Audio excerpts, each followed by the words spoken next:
The man known to history as Shiro Ishii was born in Chiyoda-mura, Japan, on the 25th of June 1892. Ishii's father, Katsuya Ishii, was a minor Japanese nobleman, the family having controlled a small village and the land surrounding it for centuries.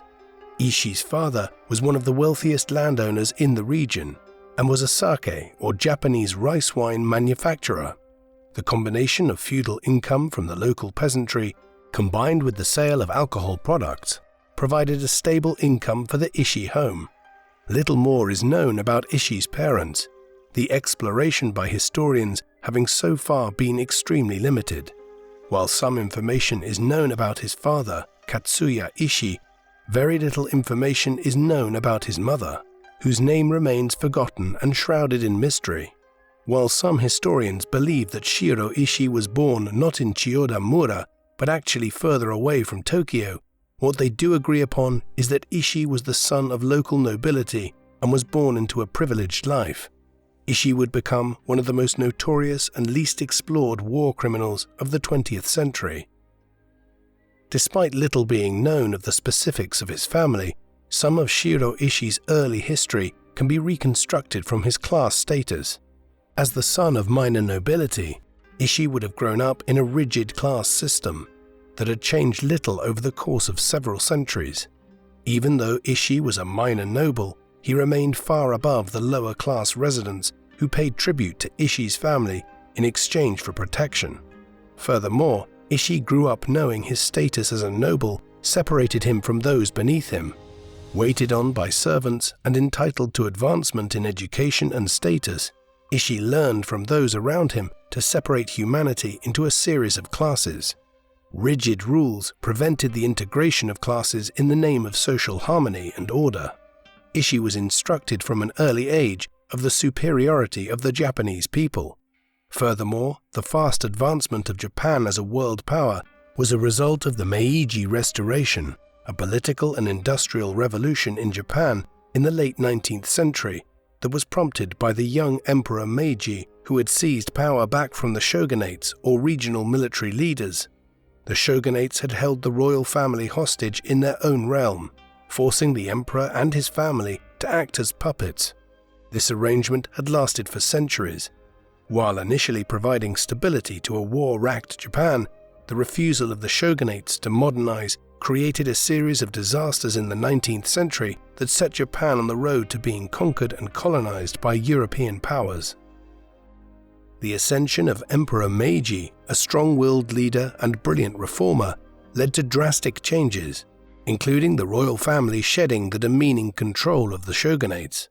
Meiji and his advisors worked to combine Japan's traditions with the technology of Western nations, renovating the Japanese state and turning it into a modern state. Japan shocked the world when in the early 1900s the Japanese Army and Navy defeated the larger and more prestigious Russian military in the Russo-Japanese War. The victory earned the respect of military leaders around the globe. Japan, under the imperial government, would no longer be locked in the past. They were to be a world power. As part of these changes, an increase in nationalism flourished in Japan, alongside a fervent, at times religious support for the Japanese emperor. Ishii came of age during this period of Japanese expansion, nationalism, and national revival. He was firmly committed to promoting the empire and preventing its enemies from gaining the upper hand. Ishii in school was quickly recognized as bright and intelligent. He performed better than his other siblings in academic pursuits and was known to read and memorize entire books as a young man. His teachers praised the young student, remarking on his gifts and talents. As Ishii became a teenager, he physically stood above his peers, standing at 5 feet 10 inches, and he sought to stand above others intellectually as well. Graduating from primary education, Ishii was admitted to the elite Kyoto Imperial University, a privilege even few of the elites obtained. Ishii took up the study of medicine, quickly earning the praise of his professors, who noticed his academic prowess. Soon, Ishii was assigned to various research projects that few of his other classmates were given, a privilege that isolated him from his fellow students. Many students believed that a friendship with Ishii was only superficial, promoted by Ishii to advance his own career and prestige. And perhaps they were not wrong. Ishii was power-hungry, and friendships were another means of achieving the fame and prestige he desired. Many at the university were shocked by the brashness of the young medical student named Shiro Ishii, who gained the reputation of not only being brilliant, but also being a wild partier. Ishii's partying often led to extensive drinking and frequent visits to Tokyo's brothels, all funded by his family's lavish wealth. His work did not suffer, however, and he worked his way into the confidence of many elites at the university, including the university president Torasaburo Araki. Early in his time at the university, Ishii had begun visiting the president and conversing with him, to the shock of many who regarded this as a breach of decorum. To add to the frustration of those who envied and disliked the young Ishii, he became even closer with Araki, following his marriage to Araki's daughter, Kyoto, in 1920, the year that he finished college. From his marriage would result his daughter. Following his graduation, Ishii, unlike many of his peers who entered private medicine, enlisted in the army and was given a commission as an army surgeon in April of 1922.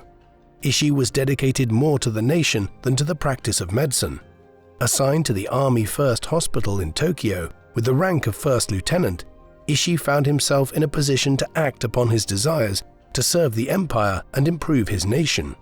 He continued to impress superiors as a hard worker, despite still maintaining his status as a carouser.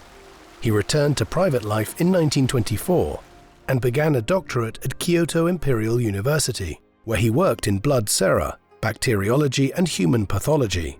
As he began his doctorate, he also participated in a research expedition to Shikoku, a small Japanese island south of the main island.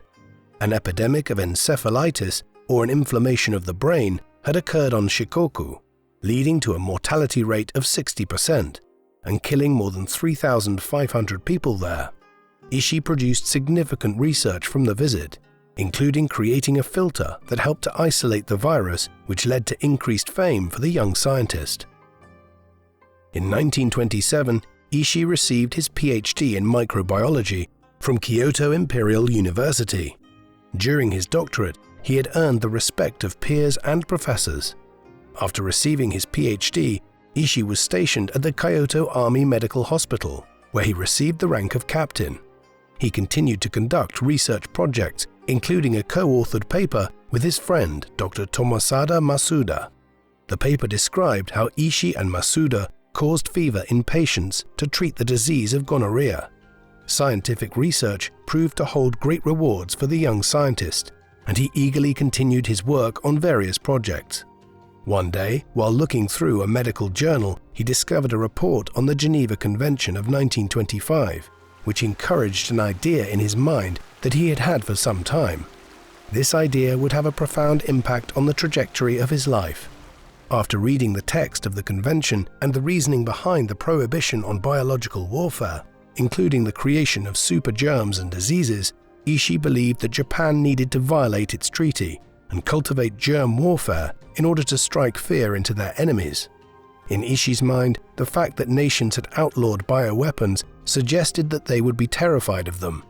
During his college career, Ishii had held discussions with various officials and friends about the military benefits of disease warfare, though these were largely hypothetical.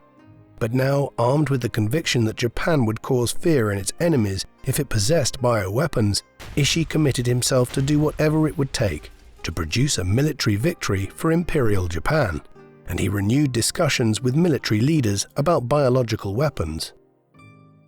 Though few listened at the time, he was well known around military circles as a result of his proselytizing. Ishii was not deterred in the slightest.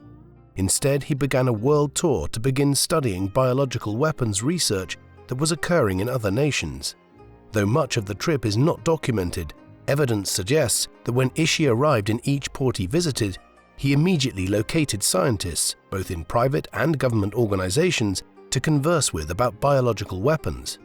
His trip included various stops in Belgium, Canada, Denmark, France, Finland, Germany, Hungary, Italy, Poland, the Soviet Union, Sweden, Switzerland, Turkey, Great Britain, the British colonies of India and Singapore, and the United States. While in the United States, he visited the US cities of Washington, D.C., New York City, Baltimore, Boston, Chicago, and Los Angeles. Ishii was not afraid to ask probing questions about the nature of germ warfare, hoping that upon his return to Japan, the government would accept the fruits of all his hard travels.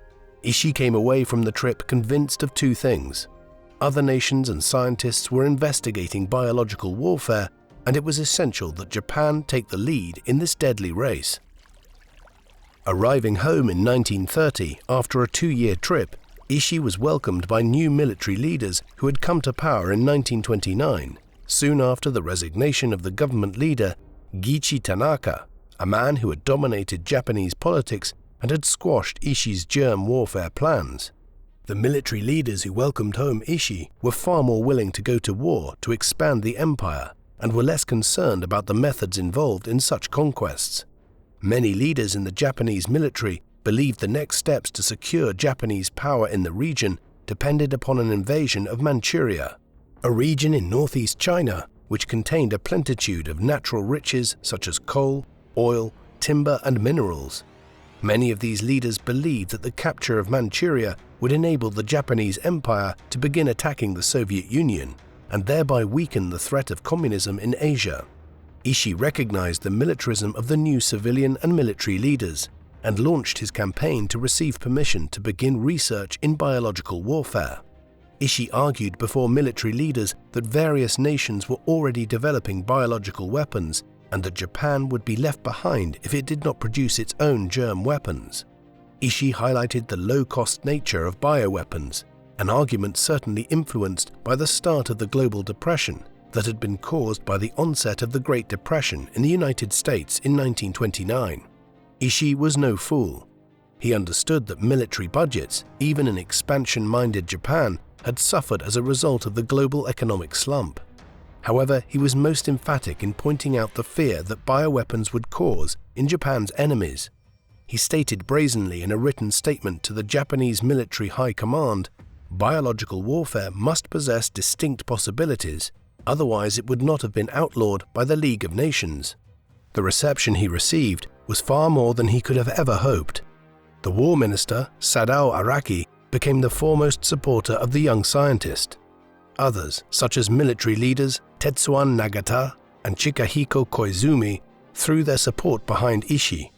Nagata, a major general in the Japanese army, helped orchestrate the plot to invade Manchuria in September of 1931. Colonel Koizumi already had significant experience in weapons of mass destruction. During the First World War, Koizumi had spent extensive time studying and producing chemical weapons, such as poison gases, in an effort to set Japan on the same military footing as other nations. Having influential connections throughout the Japanese government, Koizumi was well positioned to help Ishii with his plans. These connections only expanded as Koizumi rose within the Japanese government, becoming first the Army Surgeon General in 1934, and then the Japanese government's Minister of Health in 1926. These supporters, as well as countless others, provided Ishii the connections he needed to make a dramatic rise politically and militarily. Not only were Ishii's ideas better received by government officials, but he was also promoted to the rank of major and appointed chair of the Department of Immunology at Tokyo Army Medical College. Armed with a higher rank and an academic chair, Ishii was free to research biological warfare more expansively, with funds granted by the government in 1931. As he began to seriously engage in biological weapons research, Ishii continued to carry on his administrative and teaching roles in the college. Following his regular workday, Ishii would join with other colleagues and students in the evening to develop deadly diseases and poisons. Of particular interest to the researchers was bacteria that transmitted bubonic plague, the cause of the Black Death in the Middle Ages, as well as cholera, typhoid, and anthrax. Ishii's early studies did not involve human beings and were primarily focused on creating vaccines against biological weapons. His research paid dividends as more funds were poured into Ishii's budget, allowing his research facilities to expand and grow. He was further aided by the reinstatement of Japan's chemical warfare unit, which depended on biological research for chemical weapons research. All the while, Ishii continued to deploy his charm on friends and foes alike to get greater access to funds for his project. As Ishii worked to expand his program, even suggesting to supporters that in order to produce weaponized germs, they would need human subjects to experiment on, the Japanese military had continued the work of expanding Japan's empire across the Pacific Rim. Conquests in Manchuria and China opened up new resources as well as territory for Japanese colonists. As Japanese settlers arrived in the new territories, Japanese officials instituted stratified hierarchies that favored native-born Japanese and excluded those of other races. To enforce this hierarchy, the Japanese government policed the newly conquered communities with the military and a strong police force. Racial discrimination was a common factor in many leaders' decision-making. Following the September 1931 invasion of Manchuria, the League of Nations, of which Japan was a part, condemned the actions of Japan. Japan, in retaliation, resigned from the already weakened League. As the Japanese consolidated their control over Manchuria between 1931 and 1934, Ishii began looking to expand his bioweapon research facilities into the region. In a letter to commanders in 1931, Ishii wrote, "It is time we start to experiment. We appeal to be sent to Manchuria to develop new weapons." Military and civilian leaders understood what the phrase, "it is time we start to experiment," referred to: human test subjects, specifically those not of Japanese descent. Ishii had no qualms about his program and was eager to test out the research he and his associates had already conducted on those he believed to be inferior to himself. Manchuria was seen by many in China and Japan as a place of opportunity. Covering a landmass twice the size of California, the region was largely rural and isolated in the 1920s and 1930s. In 1932, the Japanese army in Manchuria offered Ishii 200,000 yen to set up a bioweapon facility in the city of Harbin. Located on the Sungari River, the city was multi-ethnic, having a large population of Chinese, Russian, Japanese, and other minorities. The city was known as the Paris of the East and was a critical hub on the region's rail line. Ishii named his new facility the Epidemic Prevention Unit and moved his equipment and scientists to an abandoned sake brewery. However, the building was far too small for Ishii's designs, and he quickly pushed for a larger facility in a remote part of the region. Ishii wanted his experiments kept quiet, and the hustle and bustle of Harbin made secrecy all the more difficult. Ishii's requests were granted almost immediately, and a few months later, in the summer of 1932, a new, larger facility was constructed at Beinhei, a village near the local rail line and only 100 kilometers southeast of Harbin. The Japanese military seized land and brutally evicted locals from the area to make way for the new Japanese structure, which many felt was reminiscent of a medieval Japanese castle. Armed with numerous guards and watchtowers, the facility was built in such a way as to prevent both infiltration and escape. Ishii was thrilled at the support, and even more so at the direction of the Japanese military. Many hardliners in the high command saw the next wars to be directed against the Soviets, who held regions north of Manchuria. Ishii himself favored this strategy, and he codenamed his bioweapons development as Togo, after Heihachiro Togo, the Japanese naval hero who had bested the Russian Navy in 1905. Ishii likely believed the Japanese military would use his biological weapons on the Soviets in the coming years. He placed a particular focus on weaponizing anthrax, a lethal bacterium which can survive cold temperatures. However, powerful forces within the Japanese government and military stymied those favoring a war with the Soviet Union. Instead, these leaders directed Japanese efforts against the weaker and more badly organized Chinese forces to the south. Regardless of where the war was to be directed, Ishii was ready and excited to begin conducting his experiments. Ishii later called his program the secret of secrets. He understood the outrage that his work would cause and was willing to risk it for the glory of Japan, as well as his own ego. The locals soon realized that this camp, labeled by the local Chinese Zhongma Fortress, was not a military fortification. Researchers suggest that the experiments on fellow human beings began in late 1932 and the locals noticed. Trains covered for secrecy brought groups of political and military prisoners, as well as common criminals, to the fortress for Ishii's use. The building was shrouded in mystery, and rumors circulated of screams emanating from within. Many of the local Chinese villagers sought to avoid it at all costs. However, hundreds of forced Chinese laborers were used to construct and aid the facility. Those who were used to build the inner compound where the medical experiments were to be conducted were killed to prevent the secrets of Zhongma from leaking out. Ishii brutally pushed the workers to complete the assortment of buildings that were required for his brutal designs. The fortress had blocks of prison cells that housed between 500 and 600 human prisoners at a time, who were shackled at the ankles and wrists. Unlike many other prisons, the prisoners were well fed. The purpose of this was malevolent in reality, however, as Ishii wanted his victims to be healthy as he infected them with various diseases. His first prisoners were likely all men and nearly always under 40, having been carefully selected by Japanese officers assigned to pick men to be sent to Ishii's camp. What awaited these unfortunate prisoners was a camp of horrors. Ishii and his band of scientists in the fall of 1932 tested numerous diseases including glanders, anthrax, typhoid, smallpox, dysentery, and bubonic plague on human prisoners. Many of the men forced to undergo these brutal treatments survived no more than 30 days. The tests and procedures used were far too brutal for a human to survive. Those that died were cremated in a nearby building. As morbid and brutal as those of the Nazis in Europe, the Japanese Zhongma became a death camp where Japanese scientists horrifically experimented on human beings. For Ishii and his callous supporters, the men killed were a necessary sacrifice to protect the Japanese Empire and advance human knowledge. The results, as well as samples of the prisoners, were sent back to Japan. Scientists and officials in Japan were well aware Ishii had begun to experiment on humans. No recorded protests survive. It seems those that disagreed with Ishii kept silent. Military leaders, at the invitation of Ishii, visited the camp. One commander, Lieutenant General Saburo Endo, recorded a diary of his experience. In 1933, Endo watched the brutal conditions and the horrific experiments conducted at the facility, noting many of the brutal practices used on various prisoners. However, he seemed untroubled, instead later describing the efforts of the scientists at Bainhei as superb.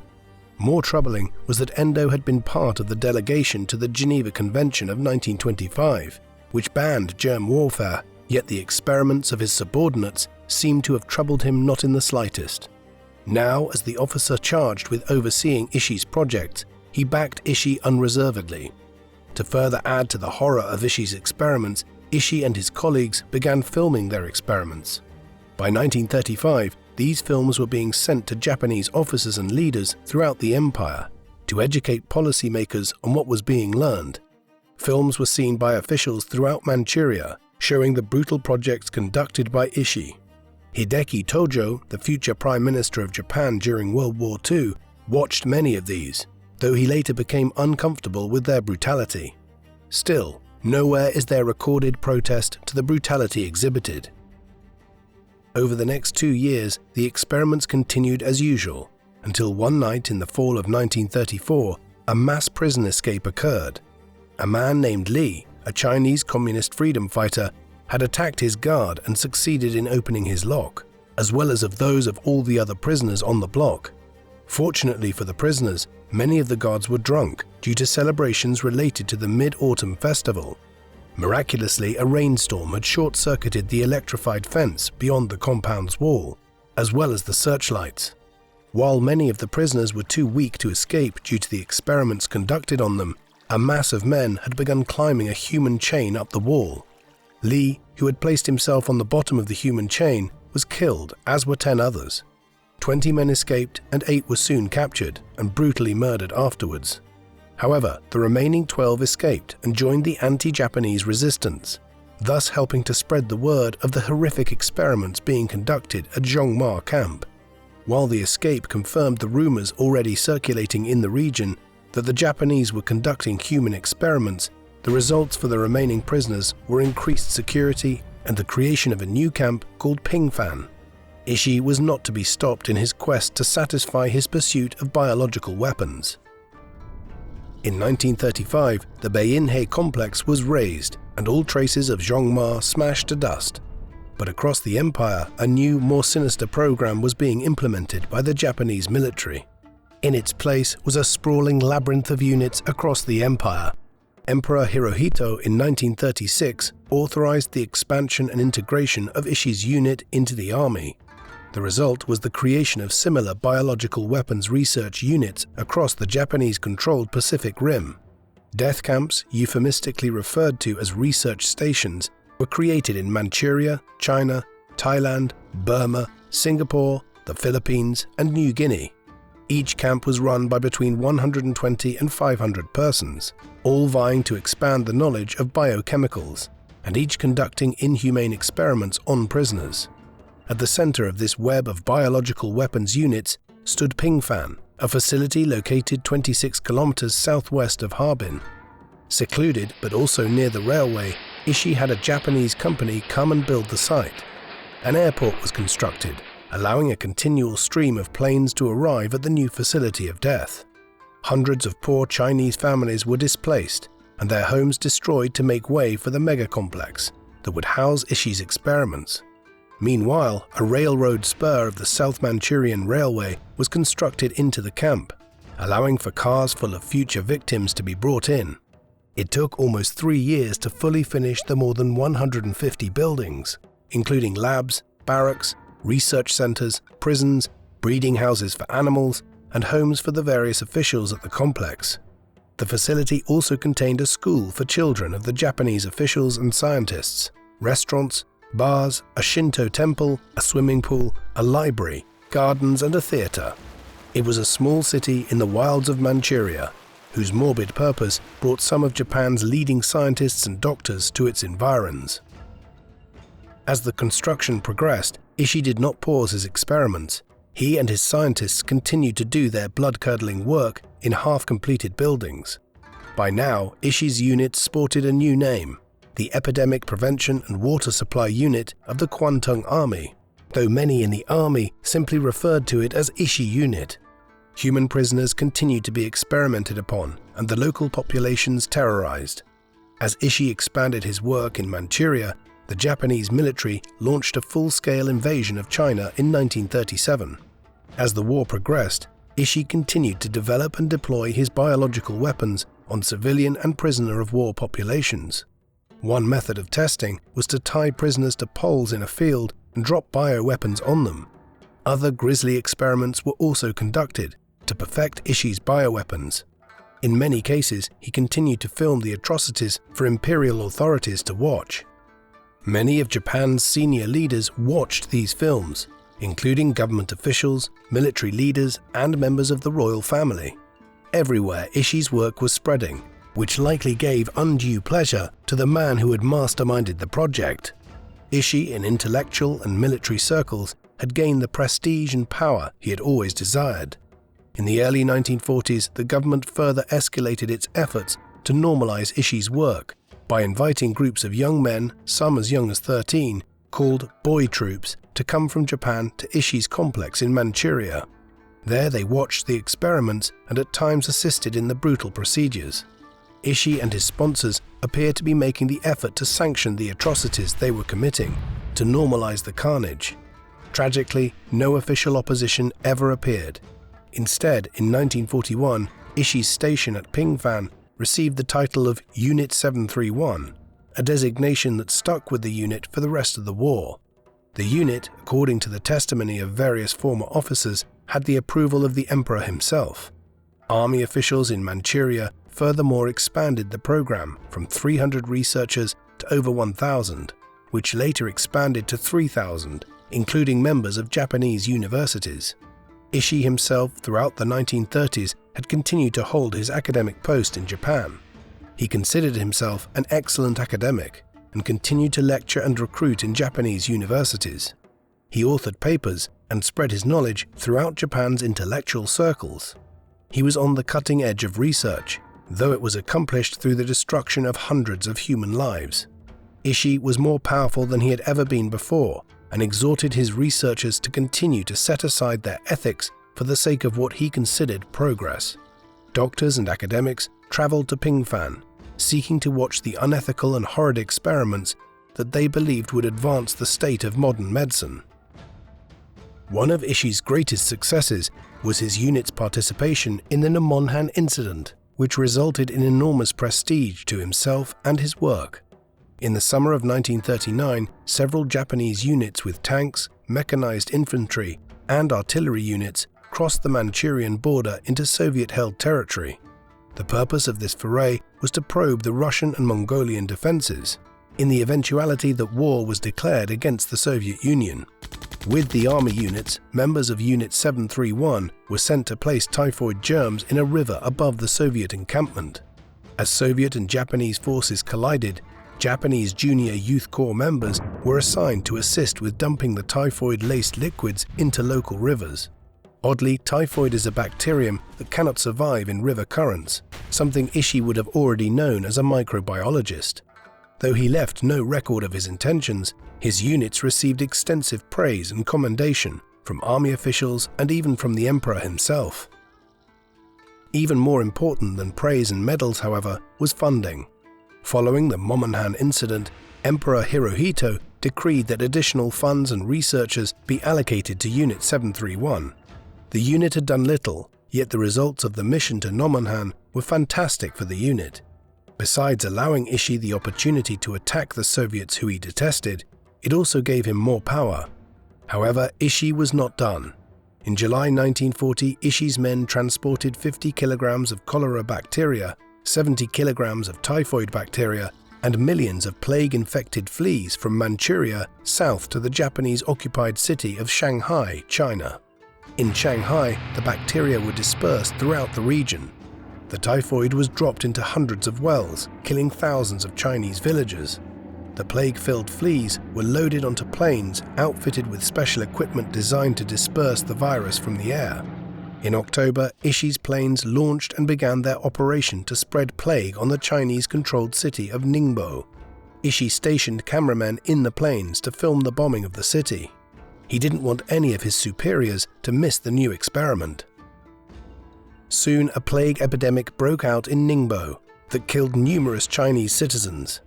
Memoirs and diaries record the terror that spread through the city in the months of November and December as the Chinese realized what the Japanese had done.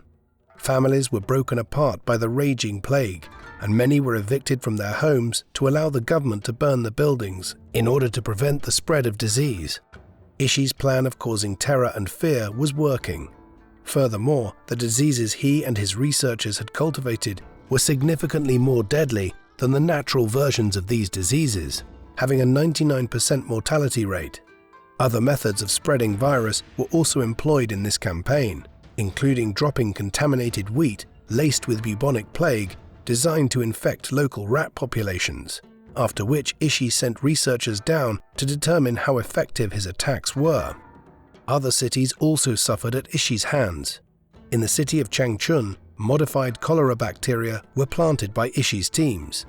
As the cholera spread, Ishii encouraged city officials to organize a vaccine drive to limit the spread of the disease. Fearing the outbreak more than the conquerors of their city, the Chinese city officials complied and organized a drive. As people received vaccines, they little suspected that many of the vaccines had been corrupted with live and extremely deadly cholera bacteria. In other areas, Ishii's officers and soldiers would give food laced with disease to local children, hoping the disease would spread from the children to the adults of a village. These experiments had the sole purpose of testing the effectiveness of Ishii's weapons. As these experiments were conducted, other Chinese cities were attacked, including Kuzhuo, where the plague spread to also infect the city of Yiwu. In November of 1941, additional plague missions were centered on the city of Changde, where the first victim of the attack was an 11-year-old girl named Tao Tsai. This plague spread to neighboring villages and over 7,500 people died as a result of Japanese forces spreading over 36 kilograms of plague-infected materials. The following year, in 1942, the Chinese government officially accused the Japanese government of engaging in biological warfare. However, their report missed dozens of attacks carried out by Japanese teams. Japanese officials were well aware of Ishii's actions and approved of the attacks. It was a method to win the war. Between 1940 and 1942, Ishii's programs and outreach continued to expand and grow at a rapid pace. This was in part a result of the urgency communicated by the Japanese General Staff, which ordered increased research on plague bacteria for biological warfare in 1941, following the invasion of the Soviet Union by Japan's ally, Nazi Germany. Japanese officials ordered Ishii's units to prepare to conduct raids into the Soviet Union and spread plague.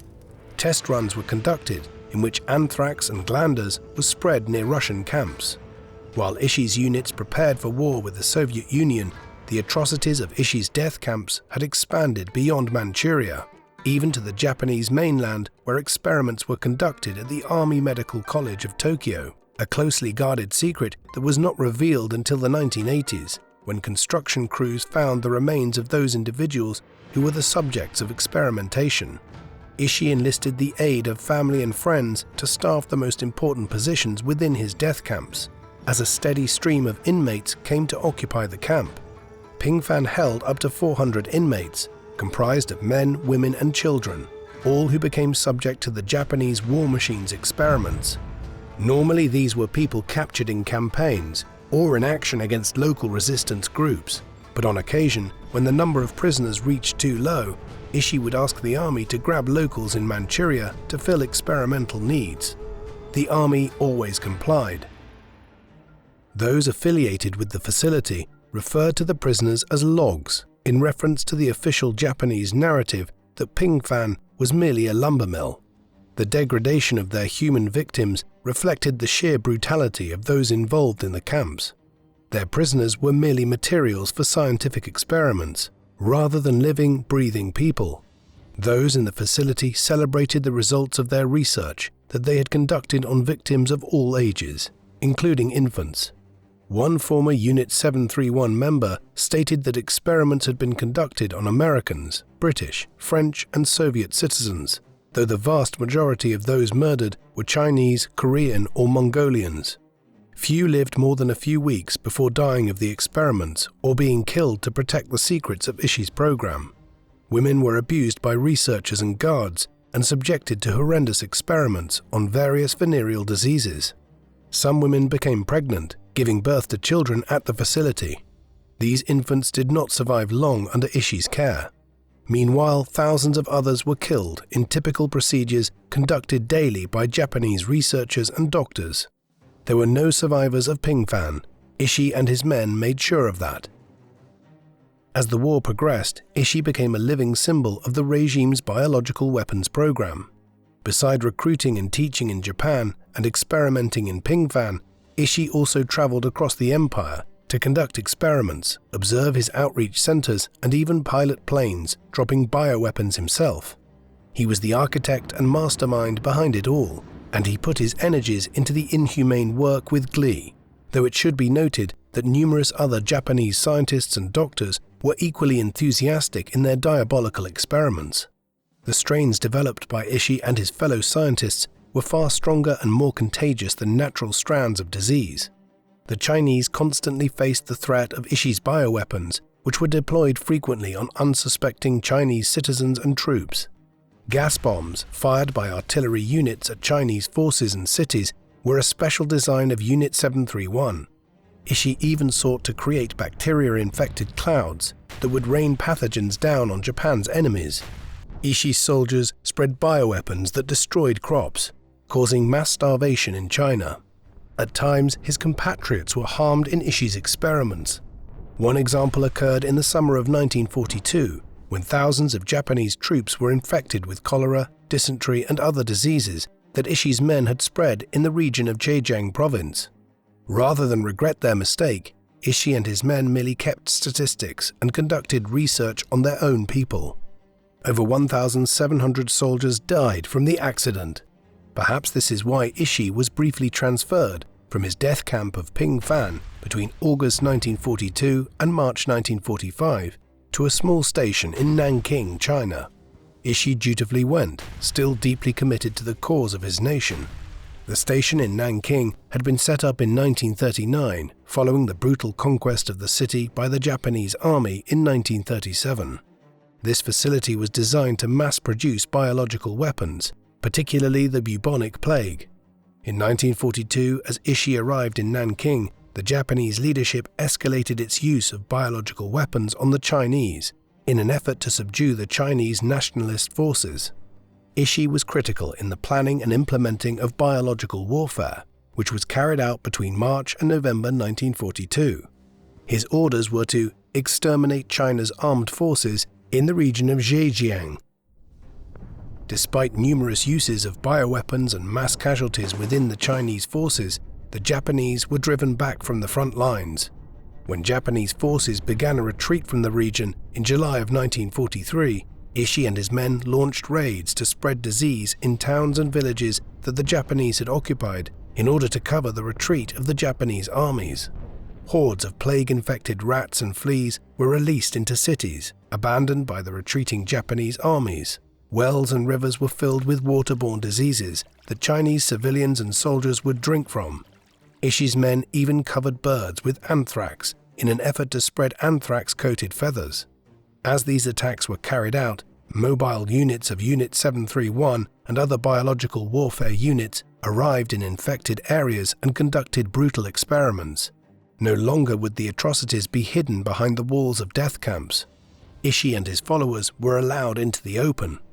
The largest attack influenced by Ishii's planning occurred against the city of Baoshan in the southern Chinese province of Yunnan, as cholera bombs were dropped on the city, which resulted in an epidemic that killed over 200,000 people in early 1942.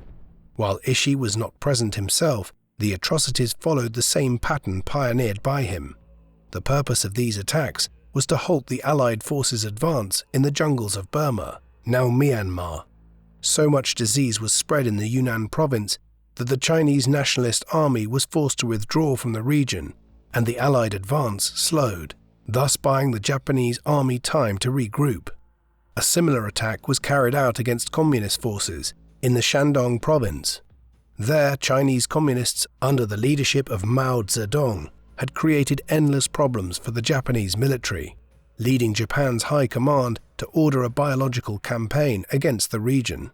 One of Ishii's close colleagues, Dr. Kiyoshi Hayakawa, spearheaded the bioweapons campaign.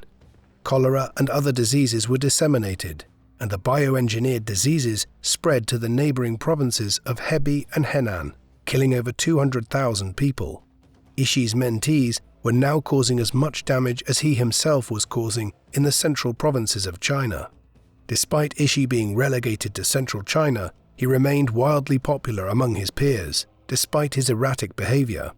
Many of his peers saw him as a genius and visionary, one who could lead Japan's sciences into the future. One former doctor stated, "Ishii was like a god to us, and we thought that what he was doing was necessary for our country to win the war." Intensely proud and arrogant, Ishii likely absorbed this praise and adulation with satisfaction. By the end of the war, Ishii's programs scattered across the Japanese Empire likely had employed more than 20,000 Japanese physicians, surgeons, nurses, and scientists from various disciplines. Following the war, Japanese doctors acknowledged that most of Japan's medical and scientific communities were aware of the experiments being conducted by Unit 731 and its sister units operating alongside it. Yet, despite the use of deadly bioweapons, the war was not going Japan's way. As Germany was battered to a pulp by Allied forces on two fronts, Japan faced a relentless campaign from not only various Chinese armies but also from the United States, which had drawn closer to Japan with each passing month. At the start of 1945, victory seemed impossibly out of reach. Ishii's worst nightmare came true after Japan surrendered to the Allies following the bombings of Hiroshima and Nagasaki, as well as the Soviet invasion of Manchuria. Ishii, who had now returned to Manchuria, scrambled with his units to destroy all evidence of their activities. Ishii was a deeply committed nationalist, but he was also unwilling to die an ignominious death for his war crimes. His units burned down the facilities of Pingfan as soon as the Soviet armies marched across the border during the second week of August 1945. Ishii's men killed all the prisoners in their death camps, as well as the majority of Chinese laborers who worked for the camp, with cyanide injections. Some of Ishii's men, near the city of Changchun, however, sought to wreak havoc one last time by releasing horses infected with glanders, as well as thousands of bubonic plague-filled rats near local villages. Further innocents were killed by this final act of evil by Ishii's men. The war was officially over following Japan's unconditional surrender on August 15, 1945. However, the contagion spread by Ishii continued to wreak havoc across China and Manchuria. Estimates range on the number of people killed through Ishii's biological weapons program, though many estimate it to be far greater than the 500,000 people killed. Of those 500,000, around 20,000 were killed in experiment stations and death camps, in brutal human experiments. The exact number Ishii himself killed is lost to history. The sheer mind-numbing callousness of Ishii and his compatriots continues to haunt researchers today, as casualty totals for regions attacked with bioweapons continues to increase. Yet Ishii remains a somewhat obscure figure from this era, despite masterminding one of the most brutal experiments of the era. How could this have occurred? The tragic answer is he was protected. Near the end of the war, the United States military drafted a plan titled Operation Flamingo, in which commandos were to be sent to Pingfan to rescue American prisoners of war, as well as data obtained from the experimentation upon them. American military leadership knew that Japan had been carrying out biological warfare against its enemies, in particular the Chinese. Operation Flamingo is fascinating because around the city of Harbin, there were no POW camps remotely close to Ishii's center facility, which suggests that American leaders were instead looking for information. However, Operation Flamingo failed to launch due to the quick surrender of Japan on August 15th, and the arrival of the Soviet Army, which had already captured the ruins of Pingfan and had even reached the POW camp near the city of Mukden, where over 1,000 POWs were held. Here, officials learned that Ishii had sent men of Unit 731 to conduct experiments on American soldiers to better understand American immunity. POWs in Tokyo were also the targets of the Japanese experiments, as well as POWs throughout the Pacific. No one was immune from Ishii's experiments. Numerous prisoners of war, both from the United States and other nations, died as a result of these experiments. The American government had long known about the experiments, in part due to a mistake by a group of Japanese doctors made when they visited the New York City's Rockefeller Institute for Medical Research and attempted to take stocks of yellow fever virus. Turned down by the official channels, the Japanese doctors attempted to bribe a technician to pass them samples. This triggered a State Department investigation, though the matter was kept secret and not disseminated to the public. However, rumors and reports continued to emerge from Japan, stating that the Japanese were using biological weapons and conducting experiments. In 1942, this became increasingly obvious as the Chinese nationalist government released the Chen Report, a document accusing and documenting instances of Japanese use of biological weapons. However, the report failed to be widely disseminated among the Allied powers' populations, despite the propaganda value. As the United States military began taking Japanese prisoners, Japanese POWs shared information about the biological warfare technologies being used by Imperial Japanese forces. United States intelligence officers also learned that Shiro Ishii was the leading figure behind the program. While plans were laid out by Japanese officials to use biological weapons on the American forces, these plans fell through time and time again. However, the Americans discovered on multiple occasions the plans that Japanese officers had left behind. One plan Ishii himself helped to create was an attack on the city of San Diego on the United States mainland. Ishii and others called for a small airplane-carrying submarine to cross the Pacific with a small plane. Upon arriving near the California coast, the plane, carrying plague-infected fleas, would be sent to spread the disease in the city, in a way similar to attacks on Chinese cities. Codenamed Operation Cherry Blossoms at Night, The attack was cancelled just prior to its launch. As the war ended, the United States government sent some of its own researchers to find and interview the scientists of Unit 731. When the American researchers arrived in Japan, one of Ishii's closest associates, Dr. Roichi Naito, quickly informed the Americans that the officers of Unit 731 would be willing to share their knowledge with the US on the condition that they be granted full immunity from the war crime proceedings.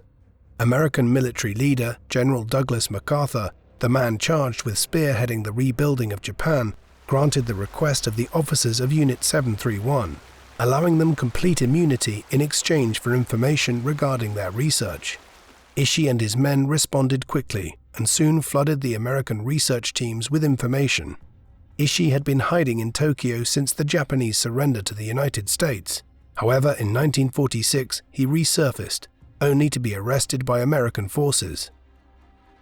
American leadership in Japan soon received instruction from the Pentagon in Washington, D.C., to protect the information recovered from Japanese scientists affiliated with biological weapons and keep the experimentation secret from the public. American officials cultivated a friendly relationship with the rogue scientist, even hosting parties with Ishii. Ishii recognized the danger he faced of war crime prosecution and shrewdly worked to strengthen his relationship with the Americans by playing on their fears of the Soviet Union. Ishii promised additional information on his programs, provided he received absolute immunity from prosecution and a job from the United States government. Douglas MacArthur pleaded with his superiors in Washington, D.C. to grant immunity, stressing that the Japanese had information that the Americans could profit from, including information about vivisections. American officials were aware of Ishii's crimes, but they wanted the information more than they wanted justice. Even as the Tokyo war crime trials proceeded, prosecutors avoided mentioning any use of biological warfare. Judges in the trial were frequently misled about the reality of human experimentation and biological warfare by American prosecutors. The United States government was determined to cover Ishii's and his colleagues' crimes in order to gain information. In March of 1948, the US War Department granted immunity to Japanese scientists in exchange for their knowledge of human experimentation. For these decision-makers, they argued that the knowledge gained helped to give the American military an edge over the Soviet Union and was sufficient cause to lie and obscure the reality of Japanese wartime atrocities. Ishii gladly exchanged his information for immunity and retired to his home in Chiba, a short distance from Tokyo. Keeping a low profile and avoiding the public eye, Ishii received a steady stream of visitors, including friends and scientists, who came to learn from the deadly man of science. While Nazi and fellow Japanese criminals were tried for war crimes, Ishii and his fellow scientists shared their atrocities with American scientists in exchange for freedom. Meanwhile, plagues continued to ravage communities across the Pacific, as Ishii's man-modified plagues evolved and strengthened. Thousands more than the official wartime deaths tally could be included in the number of people who died at Ishii's hands. For the next several years, the United States government continued to put pressure on Ishii to turn over all his records on biological warfare. His daughter, Harumi Ishii, claimed that American investigators and military officials threatened her father numerous times before his death in order to obtain additional information. Ishii, it seems, was attempting to use his leverage to keep himself, as well as his fellow scientists, safe from potential prosecution. As long as they held secrets, the Americans would not expose their atrocities, particularly as the Cold War continued to expand. Still, Ishii only turned over roughly 80% of his data. Rumors circulated that Ishii had traveled to the United States and Korea to give lectures on bioweapons, though these rumors were later denied by his daughter Harumi. In 1959, Ishii developed laryngeal cancer, or throat cancer, that proved to be deadly. Prior to his death, Ishii ran tests on himself to learn about the cancer. He also converted to Roman Catholicism, which his daughter claimed seemed to relieve him. Finally, after a brief battle with the cancer, Shiro Ishii, the mastermind of Japan's biological warfare, lay dead in a hospital in Tokyo, Japan on the 9th of October 1959. Following his death, Ishii remained a relatively obscure figure in the narratives of World War II. Despite protests by Soviet and Chinese officials that the United States was covering up atrocities for their own gain, few believed the reports from the communist nations. However, in the 1980s and 1990s, a rush of scholarship, articles and documentaries on Unit 731 began to appear in the Japanese and Western media.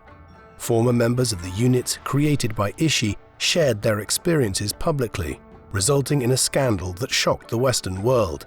Some of those involved in the camps remained unrepentant, declaring that their participation was simply part of the war effort. Others felt deep remorse for their roles in the atrocities. In the United States, American POWs imprisoned in Manchuria testified of being the subjects of Japanese experiments and witnessing brutal operations on their comrades. Evidence from the National Archives pointed to a cover-up by US officials.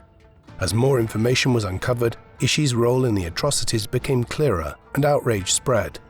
In the early 2000s, research continued to document how the plagues unleashed by Ishii on China have created new diseases that have killed thousands of innocent people. Questions have also arisen as to whether the United States itself employed biological weapons during the Korean War, based on Ishii's designs. Though unverified by United States sources, concerns have mounted with the revelations of the American cover-up of Ishii's crimes. Despite this rush of scholarship and the outrage of the 1980s, Ishii and his colleagues continue to remain an obscure part of the dark days of World War II, their crimes against humanity relegated to the background of many histories. Ishii was the son of Japanese nobles and pioneered Japan's human experimentation program and biological weapons division. His dedication to protecting Japan and advancing his own perverse quest for knowledge about disease were critical in the development of his personal military units dedicated to creating biological weapons. Ishii orchestrated, with the approval of leading Japanese government officials, biological attacks on Japan's enemies, with much of his energy spent attacking the people of China. Ishii was cold and brutal, yet also flamboyant about his unit's accomplishments. His fellow doctors and scientists considered Ishii to be a visionary, a man who would lead the medical and scientific community into the future. Many fell for his flattery, leaving behind their commitment to do no harm to fellow humans on the horrific belief that advancing science was more important than the lives of human beings. Ishii was diabolically brilliant, and at the conclusion of the war, leveraged American military leadership's fears of the Soviet Union in order to secure for himself and his men immunity. Ishii thus secured for himself a quiet end to his life, avoiding serious consequences for his crimes. Ultimately, cancer would take his life. His death was barely noted, though his legacy has remained at the edges of World War II's history for decades. What do you think of Shiro Ishii? Should he have stood trial for his role surrounding the human atrocities perpetrated during World War II? Please let us know in the comment section. And in the meantime, thank you very much for watching.